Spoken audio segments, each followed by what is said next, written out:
Welcome to Photoactive, a podcast about photography and technology. I'm Kirk McElhearn. And I'm Jeff Carlson. So 2 episodes ago, we were talking about using grips on an iPhone, the kind of attachment that kind of makes it more like a camera instead of like a slab of computing that comes out of your pocket. Mm-hmm. And you were like, I'm never going to use a grip. And I was like, I don't know. I'm not sure about it. And it turns out that Leica released what they call the LUX Grip, which is, so we talked about Fjorden, a company that Leica bought last year sometime. And the grip that they have, I think we put a photo in the show notes. It doesn't look very grippy, right? It's like a bump on the back of the camera. Leica's grip is more like, I want to say like the kind of grip you buy to add to a camera, right? That you screw on the tripod thing. It's really grippy. It's got this circular thing on the front, which is, I guess, the size of a C battery almost. The diameter of a C battery. It's a tube. It's the diameter of a C battery. Anyway, When it was released, I decided to buy one. It's not cheap. It was 260 pounds. Interestingly, it's $329 in the US. Usually there's a 1-to-1 conversion, dollars, pounds, euros. And here it's much cheaper, maybe because it comes from Europe and they're selling it more expensive in the States. And 260 is not cheap, but it seemed like an interesting toy to play with. I think what set me off, though, is the fact that they give you a free 1-year subscription to their Lux app. So Lux is their new branding for things with smartphone. And the Lux app, which we'll discuss in a little while, is, I think, $7 or £7 a month and $70 a year. So you get a free 1-year subscription. So that's a value of £70. And I got to say, I'm really convinced by this app. I really like what we can do with this app. I kind of like the grip. I want to say, we're going to talk about it. There are some pros, there are some cons, but I'm really impressed what you can do with the app. So where do we start? You want to start with the deposition and question me? Well, partially. So for people, definitely go to our website, photoactive.co. We'll have some pictures. And it's important to, I think, see what this device looks like. Because like you said, like we've talked about different grips. There are things that you can add. There have been things that clamp onto the side of a phone and it gives you a little bump for your fingers and all of that. This, the first thing I think of, it looks like they took a tall film canister and attached it to like a mounting piece. And that mounting piece is magnetic. It works with MagSafe iPhones, doesn't work for Android, and there's no version of the app for Android either.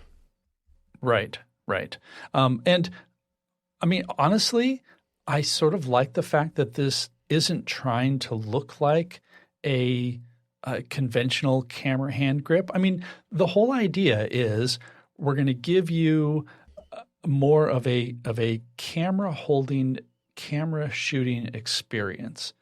And the easiest thing would be to make some sort of like, bumpy finger shaped thing. And this is not that. This is like a saying, look, all you need is something to hold on to. It's got controls. It's got a button. It's got, whatever. We'll get into that. And so I like that it looks different. I like that it's functional in that way. And I have to point out how much of this was, well, it says Leica on it. And how many people are going to buy this because it says Leica on it, even though you're using your phone as the camera? I'm sure that a lot of people are going to buy it because it says Leica. Worth pointing out, though, I think the Fjorden grip is something like in pounds, 169. So this is a premium on top of that, right? It's another, let's say, 100. Yeah. I think the subscription to the app is just promotional for a certain amount of time, and it may not be like that in a year, although it might be because I think Leica wants you to buy the grip and use the app regularly because that's regular income every time you renew your subscription. Definitely the Leica name is helpful, but it has Leica quality. It's well machined. The magnet is really strong, so it doesn't fall off the phone, even with a case on. And I'm using it right now with my 16 Pro with Apple's clear plastic MagSafe case. I've used it with my Peak Design MagSafe case as well. And it's really strong. And it's big enough that you can like walk holding the phone with your fingers under the grip. Now, if I was going to do any serious shooting, I would get my Peak Design case and I would put a wrist strap on the Peak Design anchor, put that on, and then you're protected, right? But it seems to be, it's a quality device. It's not plastic, I think. I think it's aluminum, hard to tell. So it has 3 buttons on top. One is the shutter button, and it works with a half press and a full press, which is really useful. And it has 2 function buttons between the phone and the shutter button. So the shutter button is on the front and the function buttons are closer to you, and you can program them. And there's a dial on the front as well, and you can turn the dial to change either the aperture or the Leica LUX. So what they call Leica LUX are Fujifilm simulations, recipes, whatever. And when you've selected one of those in the Lux app, you can go through them using the dial, and that's quite practical. Now, you can use this with any other app where all it does is work as a shutter button. It doesn't work with a half press. The buttons don't work, the dials don't work. So it's really meant to work with the Lux app. You can use the basic features of the Lux app without a subscription. But in order to get the more advanced features that we'll discuss in a little bit, you do need to pay for it. And I'm going to say now, I think it's worth it. I kind of like what you can do with this, but there's things you can do that I think you can already do with Apple Photos that I've never done. And so you're going to tell me how much better or worse Apple's implementation it is. Yeah. Before we get to the software, I just want to touch on a couple more hardware things. Again, for people who haven't seen what this looks like, for people who haven't seen what it looks like, go to our website and look at the picture. Look, you've been listening for several minutes. Why haven't you looked yet? If you're driving, we forgive you. Exactly. And also, I should point out that I don't have this. So I'm just looking at what Kirk is showing me on our Zoom call. But one thing that I do appreciate about this, actually 2 things I want to point out. One, it does not seem like it is a big hulking accessory.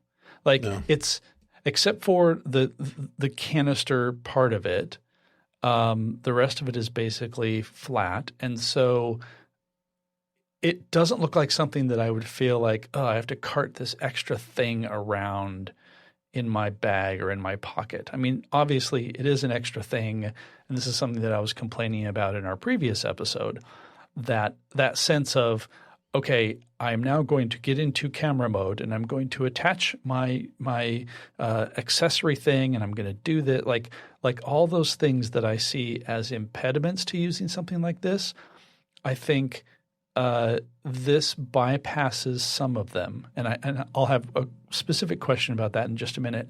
But the other thing I wanted to point out was because this is MagSafe, and maybe others do this, but I haven't seen it, you can totally rotate your phone. So if you want to take something that is vertically oriented, you can still basically hold it like a horizontal orientation. So basically the Lux is at a 90-degree angle from the phone, so you're not having to do that photographer's contortion where your hand is a claw above the camera holding it, and like just ergonomically, if you're shooting vertically, that seems super cool. So I really like that. And the fact that it is MagSafe, it just rotates. Like it just spins. You don't have to You don't have to do take it off, fancy. Put it back on or anything. Yeah, it's really easy to use. So here, I'm holding it in portrait, landscape, and I switch to portrait, and the app reacts and everything reacts. And you can even go to selfie mode, which is great. So if you want to film yourself, right, you hold it up and you're filming yourself, and it's a good grip for filming yourself as well in portrait mode. Exactly. So like that, I think, is a nice advantage. My question about that, though, is when you connect it, Because it's MagSafe, is it sensing that the accessory is there? Like, does it automatically launch the app, or how do these No, and things this is communicate? one of the big weaknesses, and there's a bug. So what you need to do is you need to press and hold the shutter button for about 3 seconds until a little light flashes on the bottom of the thing. Now, theoretically, you then open the Leica LUX app, and the grip should be available, but it's not. And this is a bug that hopefully they're going to fix because it's really problematic. So what you have to do is you actually have to go into the settings, and at that point you'll see the Leica LUX Grip. You tap on it, it says connected. Oh, good, it's connected, so now I can use it. And then you can start taking pictures. Now, it shouldn't be like this. It should be as soon as you open the app, if the device is connected via Bluetooth, which is how it works, it should be active, and it's not. And this is a bug, and I've been seeing people on the Leica forum who have problems with this. Some say it works, some say it doesn't, that it might be a problem with the 16 Pro, which I have, and someone with a 15 Pro has no problem and it works for them. So for that, I'm not sure. You can't expect it to wake up the phone because it's got to unlock the phone. Like Right. you can access the Apple camera app by swiping without unlocking the phone, but you can't access a third-party camera app like that. What you can do is you can put a button on the front. So on the bottom of the lock screen where the camera button is, I've put the Leica app button. So I can press and hold that button and launch the app. But it still has to unlock the phone to do that. Sure. Yeah. Yeah. Well, and also, I mean, that does sound like bug behavior because I've used things where, I mean, even my Fuji X100, if I launch the Fuji app, if it's there, like it will connect. So the capability is there for the two to start talking when they're, in their ready modes or whatever you want to call it. Yeah. It just sounds like they need to work some things through. And I mean, we're recording this at the end of February. This has been out for maybe a month? Not even 3 weeks? Yeah, 3 weeks. 2 weeks? Yeah, not terribly surprising. I think I got it the day we recorded our last episode. So that was about 2.5 weeks ago. Oh, yeah. Yeah. So. Okay. So the app has two options. It has two modes. One says photo and one says aperture. In photo mode, it is, I want to say it's simple, and I'll explain why in a minute. You can shoot photos in RAW, which is Pro RAW. You can set a flash and a timer. You can display a histogram. You can use focus peaking, a grid, a level, etc. That's about it. Aperture mode is where the real power of the app comes because you get these really interesting options. First of all, in aperture mode, it shoots in portrait mode. So it's taking a photo with a depth map. When you're in aperture mode, now I mentioned earlier that there's a dial on the front. So you can turn this dial, and if you've tapped on the aperture, the f-stop, you turn the dial and it changes the aperture. The aperture doesn't change the aperture of the camera's lens, but what it does is it changes the visual perception of the photo of what it might be with that aperture. So I'm in the default opened with the 28 millimeter lens, which is the standard focal length of what you see from the iPhone. And I see 1.4 and I turn the thing to 2.8, 4, 5.68 up to 11. And you're seeing this live. You're seeing the background blur as you change the aperture mode. The other option, and this is where it gets really cool, is if you tap on the lens where it says, so this one is 28 SLX, so that's a Summilux. I have options of 28, 35, 28, 35, 50. So I'm going to say that again. I have options of 28 millimeter Summilux, 35 millimeter Summilux. So these are all Leica lenses that what have they done? They've burned it into the app to make the app create photos that look like they were shot with these lenses. Yeah, they're basically simulating 30, the characteristic of the lenses. Right. So there's a 50 millimeter Noctilux. There's a 50 millimeter IA. So that is the Leica 1 Model A from 1925. That's the very first Leica. It's actually very cool. There's a 120 millimeter Summilux. There is a 135 millimeter APO Tellite M. I don't know exactly what that is. And so what you're doing is your view is changing. So it's doing I guess it's just a digital zoom as you're shooting.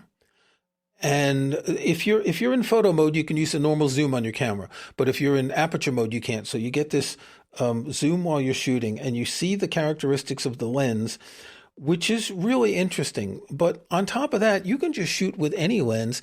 Then afterwards, you come back to the app and you edit the photo and you adjust the aperture and the lens. And that's what's quite cool. You also have what's called Leica LUX that you can adjust when you're in post, or let's see. No, you can do that even before you're in post. So we'll talk about this later. There are about a dozen of them. So you have these three parameters, and the Leica LUX you can press on a slider where you choose how much it applies from 0 to 100%. So you can apply the film simulation 10 or 20% just to slightly change what you're seeing in the thing. It sounds a bit complicated to have these three variables, but it's really quite interesting. I think the best thing we can do now, so I've got a whole bunch of photos that I've prepared. When you export photos from this app, you can choose to put them in a frame that has a Leica branding on it, but also that shows the shutter speed, the f-stop, the lens type, and the Leica look. One thing I want to point out, because I'm looking at the app here, I do not have the Pro version of it. And so when you have this, you can use the 28 millimeter lens, and then anything above that requires a subscription. Right. And obviously, like switching between the different apertures or the different modes, you're just tapping it on the screen rather than using the little control. Right. But I will say, like, for people who are used to shooting with a traditional camera, how best to say this, like the branding, the style of how these things are represented seem very photographic. Like they're not trying to reinvent what a photo app should be. They're trying to appeal to the person who knows, like, for aperture priority, like it's not exactly that, but it's simulating it enough and giving you a result that's similar to that you're not going to question it, which is a nice approach, I think. Okay, we're going to look at some photos. I don't know if you want to put all these photos on the website. I've got 11 photos that are examples, one photo of the grip on my camera, and I've got 2 videos, which I'll explain later. So if we assume we're going to put all these photos, I took a simple photo of a post box just down the road from me. And I did this because it's red. We're in the UK. It's on a phone pole and there are things in the background. So it's on the edge of the road by a house, but you can see trees and bushes and a road sign in the background. And if you go through the photos, the first one is in f8. Now I shot this at whatever I shot and then I went into the app and I adjusted it, right? So the first one is f8. The second one is f4. The third one is f2.8. Now, unfortunately for the 2.8, I used a different Leica look. I used natural for all the others, but I used standard for this one. So if you look at it, the colors are going to be off a little. And then the last one is in 1.4. And what you see as you progress through is how the background blur changes. And it does look like the change in aperture in one of these things. And in fact, what's even cool is that when you get into f1.4, you get some vignetting around the edge of the lens. They're not trying to hide the imperfections of the lenses here. They're just showing you what it really looks like. My guess is they did some test photos and they computerized them and put them into an AI that spit out whatever is necessary to show those changes, including the aberrations of vignetting, onto the pictures in the app. Yeah. I'm very curious, and I don't know if there's a way for us to find out, certainly not right now, or if other people have looked into this. I'm very curious as to whether Leica has used its own processing for this, or if it's taking advantage of the portrait mode effect that the iPhone uses. Like, I don't know if it's pulling Apple's resources to make that happen, because I kind of doubt it because of their particular lens characteristics. Okay. Now, I makes know you sense. can do this with the iPhone. You can adjust the aperture after, and I've never done this because I just don't shoot in portrait mode. So how different is what you're seeing in these photos from what you would get from an iPhone photo? Well, I think it depends on the content. With these examples, they look really nice and clean. With the f1.4, I can see where it's kind of bled a little bit. If Some we're of the looking at edges aren't ideal, yeah. yeah, like especially like the top of the post, there are like some stickers on the right-hand side Yeah. that I think it's gotten a little bit confused about, but that's not a surprise at all to me. Yeah. What's nice And is 1.4 is kind of extreme. it definitely is. And I would also guess that if you had like a brighter light source behind it, it would probably give that more I'm not going to say it, background blur effect, having like maybe a starburst or cat's eye, or, sometimes you have a characteristic to the background blur that shows up when you have, bright lights or Christmas lights or something like that. It wouldn't surprise me if those were also rendered not just blurry. It's important to note that they haven't just blurred the background, which was Right. the way these were originally done.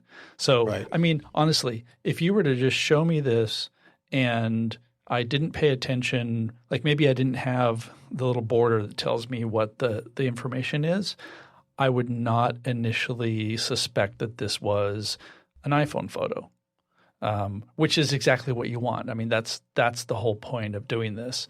I also think it's hilarious that you took a picture of a post and then manipulated these in post. And I had to say that even if you cut it out of the edit. Worth noting that when I went out to shoot photos today to prepare this, it wasn't very sunny. So, we had 45-mile-an-hour winds on Sunday. It's just been that kind of weather. I'd say this all the time. Weather here is really bad. But anyway, I want to go on to the next photo, which is the same photo but with a 50-millimeter lens. And I've set it to f2.8. And it's just basically the photo's a little bit zoomed in. It looks as clean as it does for the parts that are clean, and the edges look a little bit harsher. The edges aren't perfect. If this is at f2.8, if you want a really wide open f-stop, the edges aren't going to be great depending on what you're doing. If we look at the next photo, so I took a photo of the church in my village, and this is wonderful church, started building in the 14th century. And this is just the standard. I did it at f4. This is the 35-millimeter lens, so it's still a zoom from the standard iPhone lens. And this is using the standard Leica look. But the next photo is this Model A25, 1925 camera. And I don't know if you're looking at this like zoomed in and full screen, but I love this look. It looks like the Acros on Fujifilm. It's got this grain, and it's a crunchy photo. It's got just the right amount of noise, but not too much. Look at the clouds. They have this. It looks like old film. It really does. I don't know why they threw this one in. I guess for the people who like, that sort of grain. But I really do like this look or film simulation. I think this has a lot of character. Yeah, character seems to be the key here. And also, the problem with a lot of iPhone photography is it can be too crunchy. It can be too refined. And this doesn't come across like that, which is really good. Okay, so the next photo is a photo of a bench in the cemetery. And here you see one of the weaknesses, but you also see some of the strengths. So this is an f2.8, and I was shooting pretty close, 35-millimeter lens simulation, whatever. You can see that the armrest closest to the camera is quite clean, but you can see on top of the armrest, you can see a halo, which means that the depth mapping didn't detect well enough the difference between the armrest and the rest of the bench. However, what really impresses me with this, and since the very beginning, is the fall off in depth of field. It's really natural. It doesn't look like it's all blurred the same. The blur, when you look at the back of the bench, you can see from the closest it's slightly blurred, and it blurs more as you get further out. I would say that the blur in the distance doesn't look great. When you look at the other armrest and the trees and bushes behind it, it doesn't look that great. But in every photo I've done, we'll see a couple more later, the fall off on the blur is really interesting. Well, and actually, like, I don't have many complaints about it other than, the one glitch where it didn't get the depth right. Because again, I mean, we are pixel peeping this. But like, if you look at this photo natural on a phone, it's going to be small and you won't notice it. We're looking at it zoomed on our screens here. But if you look on a phone, you probably won't notice it. Even so, I mean, I'm just looking, in the preview app, looking at the images, and like it looks natural, and that's the whole point of having something like this is not just the convenience of having a good camera in your pocket all the time, but it is to take some pictures, and you don't want to be able to say, oh, that was a shot with an iPhone, that was shot with a Leica, that was shot with a Fuji. The point is you want to take a picture that reflects what you're seeing, and then if it also happens to have the characteristics of, a 120 millimeter Lux lens, that like all the better. Okay, so that's the next one, which was from a different cemetery. And I shot this one at a distance, and I used the 120 millimeter Lux, which zooms in, and I converted it to f2.8 with the black and white high contrast Leica look. And this one, the blur in the background looks incredibly natural. So you're seeing a cross tombstone and a tombstone to the left and the right. But the blur in the background, there's no problem with it. It doesn't look fake. It doesn't look AI or anything. Yeah. And also the contrast on the letters in the tombstones, which, we're talking about gray on gray on gray with slightly darker gray. Like it looks very sharp. It doesn't look problematic at all. And the flowers in the front are nice and crisp, again, without looking like you had – I don't know, cut out the background and just blurred it. Like it has that nice fall off, like you said. So the next one is, so this is in the center of a town near me. And so this is, again, the 120 millimeter at f2.8. And it's a cross. I believe it's a statue commemorating the World War II dead, et cetera, because the cemetery where the previous photo was in has a bunch of Commonwealth soldiers who died in World War II. So this is a cross commemorating it in front of a house that Tudor style building, but it's not a real Tudor building. And this is using that Model A look again with the grain that just makes it look, I don't know, old fashioned. That's a nostalgic look to it. And so f2.8, I would say that the cross that I'm looking at is 30 feet from the front of the building behind it. So it's a fairly large distance. And again, this 120 millimeter. So the wide open aperture gives a really realistic depth of field to it. And I mean, I'd like to get rid of the power lines that cross, which you can just make out in the photo. But I see nothing wrong with this photo in the sense that there's nothing that makes me think it's been manipulated or doctored or apt or whatever. Well, and I mean, all of these are really pointing to – so – part of what I'm thinking in my head is what's going on with the phone, because a lot of this is not native to the optics of the phone. I mean, even going back to the aperture of it, to get very geeky for people who may not know, like there is no aperture in an iPhone. There's no physical like it just doesn't exist. Like your iPhone cameras have a fixed aperture and that's it. So all of this is being done in software. And it's not just like the background blur, but the processing required to be able to do these specific looks, to simulate the characteristic of lenses and still make these look like they haven't been super processed. They don't look like they are, fake. I mean, it's downright impressive just to look at these and know what's going on in the background. But for somebody who knows nothing about that, they wouldn't question it. But they wouldn't think it's a phone photo either because of the background blur. Yeah. Okay, last photo is from the cemetery in my local church. And this one is at f1.2 with a 50 millimeter lens. And this one says to me, don't use f1.2 because the two tombstones stand out a little bit much from the blurry background.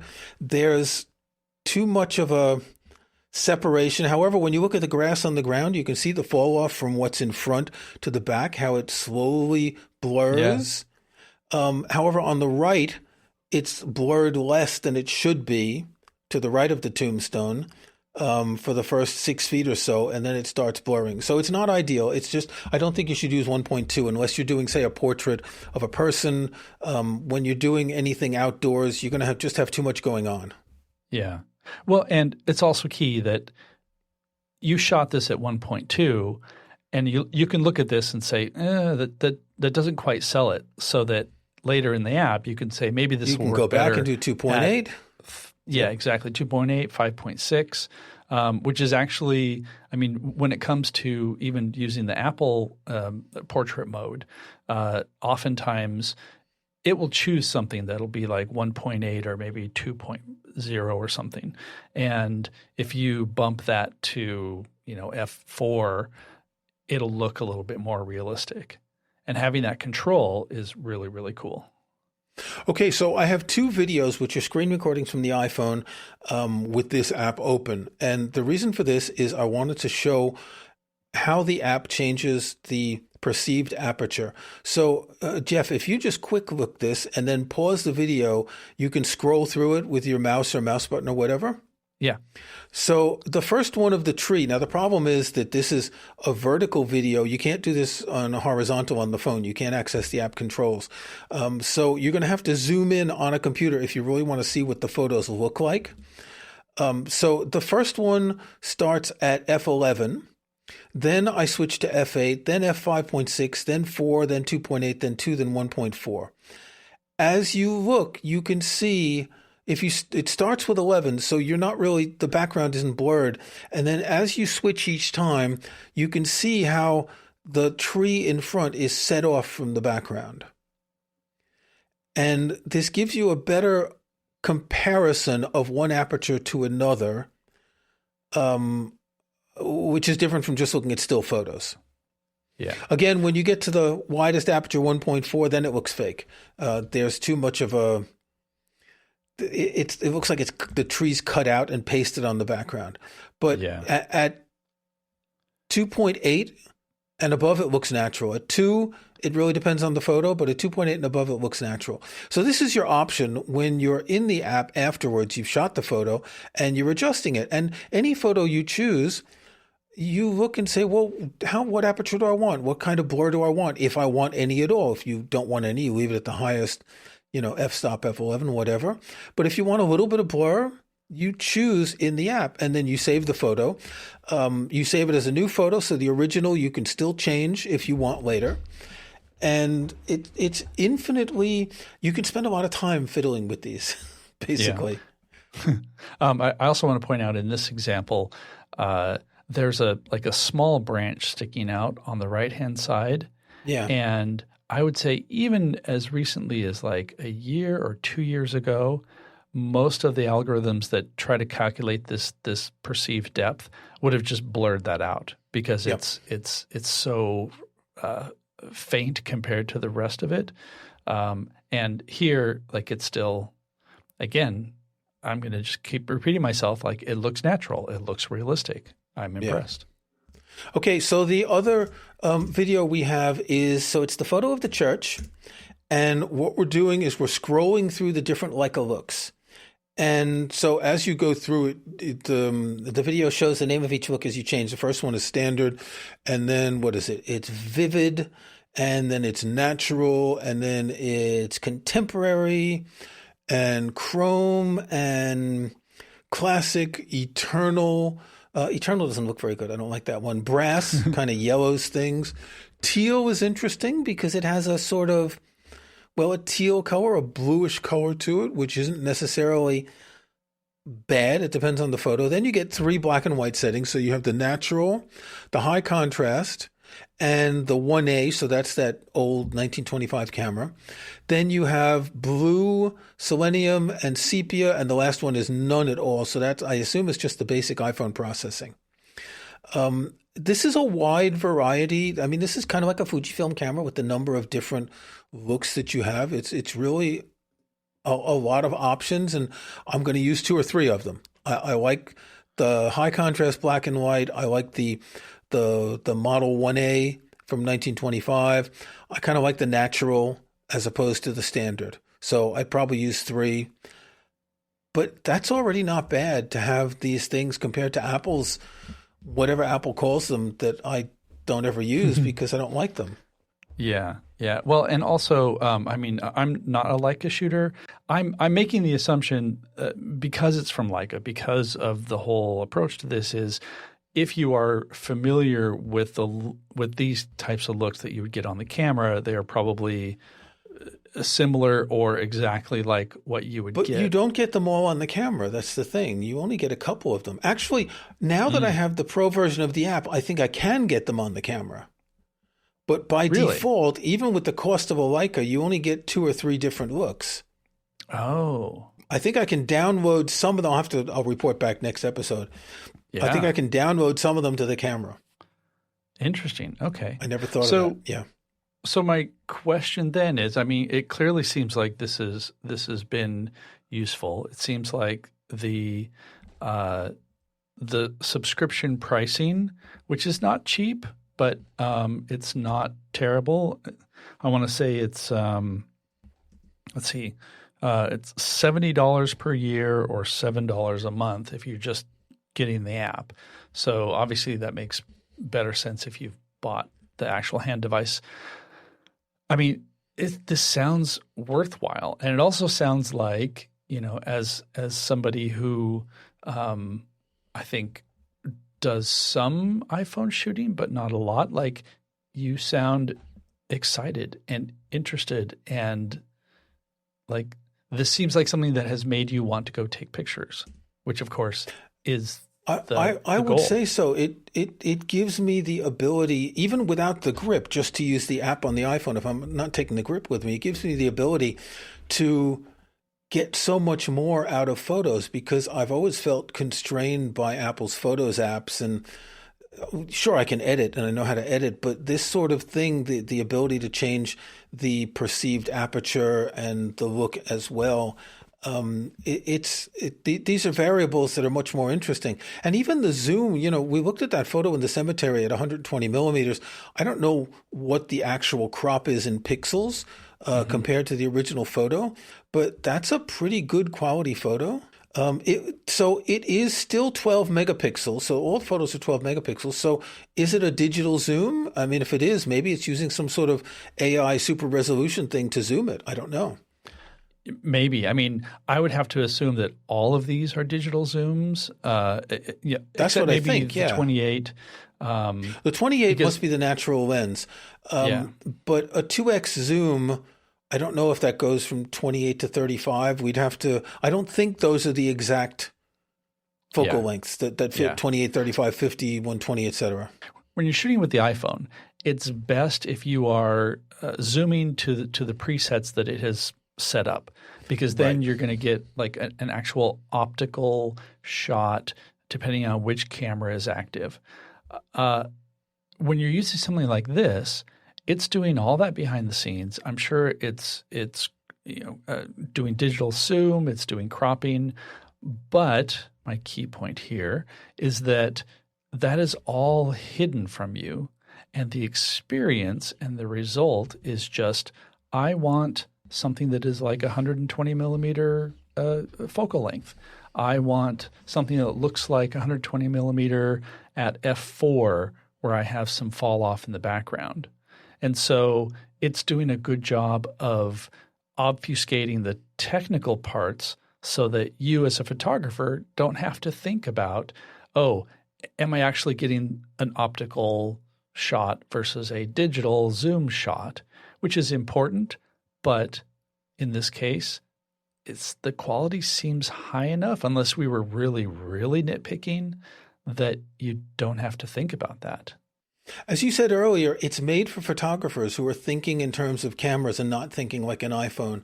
And I think that's good because it's true that, okay, I'm on my iPhone. Do I use the 0.5x or the 1x or the 2x?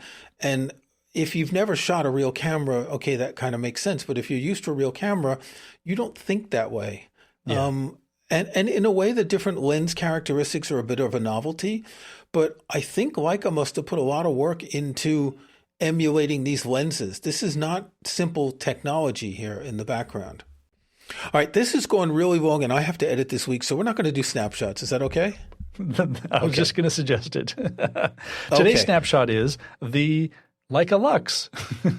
I would suggest, I wouldn't recommend to everyone to buy the grip, but I definitely recommend trying the app. I think you get either a 7 or 30-day free trial from the App Store. Try it out and see if this gets your photo juices working in a different way from an iPhone. Completely agree.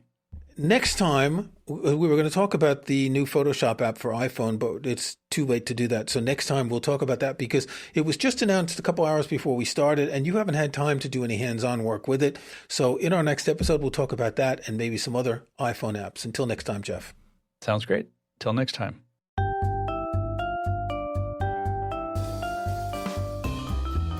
Thanks for listening to Photoactive. You can find show notes, including any photos we discuss in this episode, at photoactive.co. That's photoactive.co. We couldn't afford the M. You can join our Facebook group at facebook.com/groups/photoactivecast. That's photoactivecast in one word. You can subscribe to Photoactive in your favorite podcast app or on Apple Podcasts. See the links on our website. And think about leaving us a rating or review in iTunes or in your podcast app.